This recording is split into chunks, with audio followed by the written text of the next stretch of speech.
If you want to duplicate a frame in Figma quickly, this is one of the easiest shortcuts to learn, and it can save you a lot of time when you're building layouts, creating variations, or organizing your design files. In this video, I'll show you the fastest way to duplicate a frame in Figma, whether you're using a Mac or Windows computer. And if this helps you out, make sure to hit like and subscribe for more quick Figma tutorials just like this. First, open your Figma file and select the frame you want to duplicate. You can click directly on the frame on the canvas or choose it from the Layers panel if that's easier.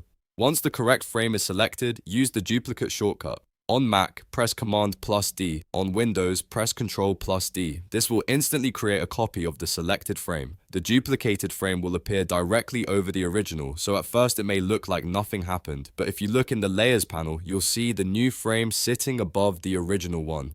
That's how you know the duplicate has been created successfully.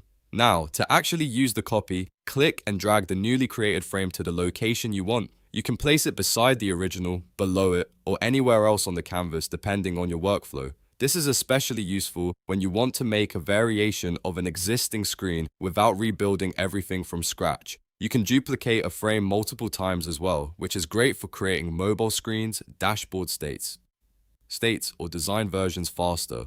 Just keep selecting the frame and using the same shortcut whenever you need another copy. If you move the duplicate away right after creating it, it becomes much easier to compare layouts and keep your work organized. So the process is really simple. Select the frame, use Command+D on Mac or Ctrl+D on Windows, then drag the duplicate to the right spot. That's all it takes to duplicate a frame in Figma. If this video helped, please like the video and subscribe for more beginner-friendly design tips. Thanks for watching, and I'll see you in the next one.